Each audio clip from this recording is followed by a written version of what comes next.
It is so important that we all understand that it's not only that men can be feminists, it's that men should be feminists as well. Poverty is sexist. Maternal love is the love that's going to change the future of mankind. So we'd like you to look into we that. like to say people kind, not necessarily mankind, because it's more inclusive. Justin Trudeau, the Prime Minister of Canada, and as anyone who watches Black Pigeon Speaks will know, the former substitute drama teacher and part-time ski instructor. Justin is a new male. That's new spelt N-U. He's not a macho man. He's a feminist, an advocate for tolerance, equality, and diversity. He's challenging white privilege and toxic masculinity to build a fairer society for all marginalized people. You know, Justin Trudeau is the perfect archetype for the beta male. Men devoid of any masculinity, who see a virtue in submission and a vice in dominance. Men who allow themselves to be walked all over, thinking it righteous, whilst only proving themselves weak. And the beta male is symbolic of the state that we find Western civilization in today.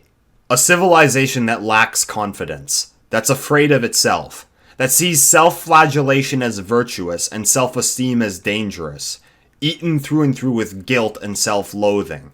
And it's in this West that beta males like Justin Trudeau have risen to the top, because today, Western man has become a beta male. He's a far cry from his ancestors, the Vikings, the Templars, the Spartans. How did Western man, once the alpha of the world, become a lowly beta male? Well, we have to consider what man's purpose is in nature. It's man's nature to be an alpha, to be a leader.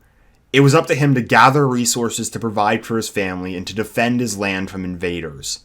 He would have to brave the elements to hunt for food, and in times of war, it was the man that went off to fight.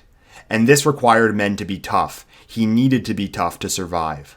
This is what civilization was built for in the first place, to make survival easier.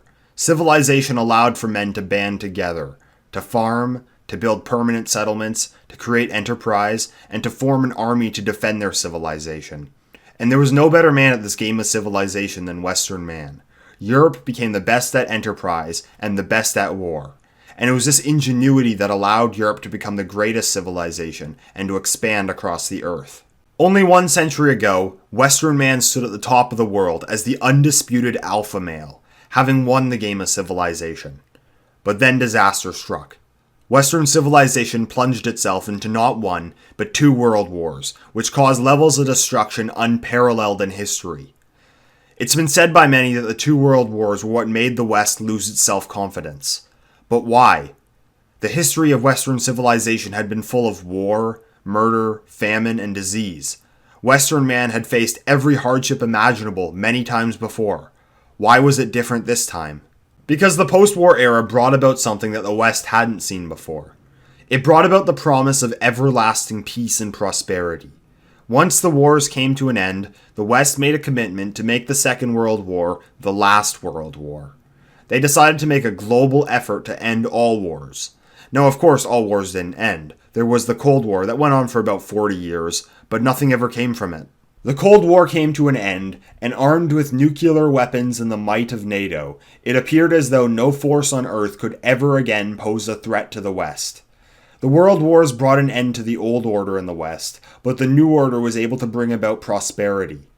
It was only a few short years until the West was economically as prosperous as ever. And in the decades that followed the war, quality of life reached heights never before thought possible. Everyone could have a house, a car, a television, a mobile phone. Obesity became a bigger problem than malnourishment. Scarcity became a thing of the past. At this point, Western man found himself in a position that he never had before. One where he would never have to face the threat of his land being invaded and never have to face the threat of being without food or shelter. He could enjoy everlasting peace and prosperity. And it was this promise of peace and prosperity that brought about the beta male. Because Western man was told that he would never again have to worry about being without food or shelter. He would never again have to worry about his land being under threat of invasion. He no longer had to fulfill his natural responsibilities as an alpha to survive. And this has been the case for generations now. Now, the West is populated by an entire generation of men who have no concept of scarcity or insecurity. So Western man became weak. Since the end of the Second World War, the West has been plagued with guilt over its past. But white guilt only ever could have developed in such an era of decadence, because men in the West today have never had to fulfill their natural responsibility as a provider and a warrior. It's already been done for them.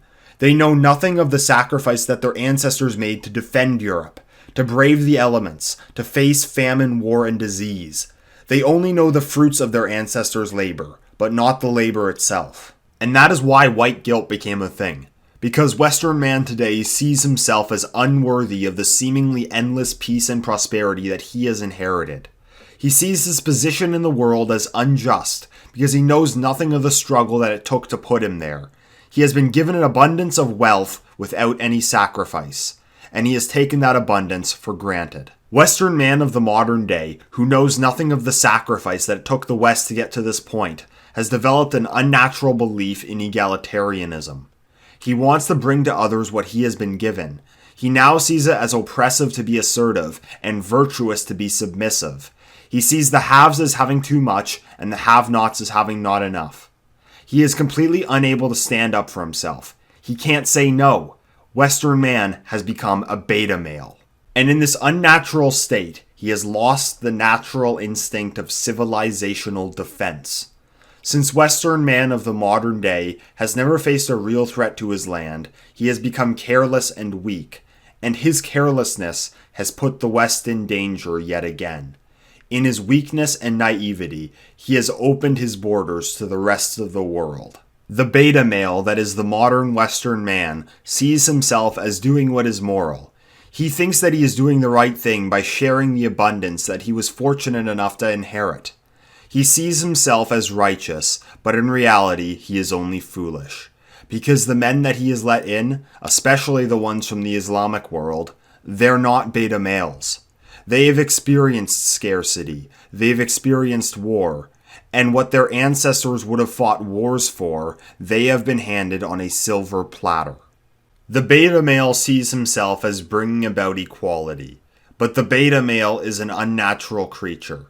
As he foolishly hands over the reins of Western civilization to foreigners, he deludes himself into believing that he will be given the same kindness in return. But he will receive no such thing. Because man in nature does not want equality. He wants dominance. There's a saying, strong men create good times.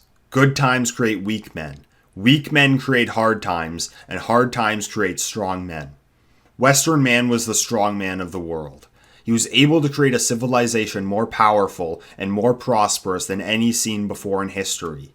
And men of the present day are a product of those good times. They have become weak. The good times have taken away their need to fulfill their natural roles as alphas, so they have become beta males. And it's these beta males who have put Western civilization in danger. They've left the gates to the West open and its power and abundance there for the taking. Thanks to these beta males, the West is in store for hard times ahead. But if there's one positive to take away from this story, it's this. The beta male will not last. Once the illusion of everlasting peace and prosperity is gone, man will once again be subjected to his nature. He will again be faced with the struggle of scarcity and insecurity. And through the hard times ahead, a new alpha will rise. Will Western man once again become an alpha like his ancestors before him? Will he come again and defend his land? Will he take charge over the civilization that he has inherited? Or is this the end? Is this where Western man falls and a new alpha takes his place? Because it's alpha males that rule civilizations, and it's beta males that destroy them. Which way, Western man? If you enjoyed this video, please subscribe and follow me on Twitter. Link in the description. Thank you for listening. Till next time, endeavor.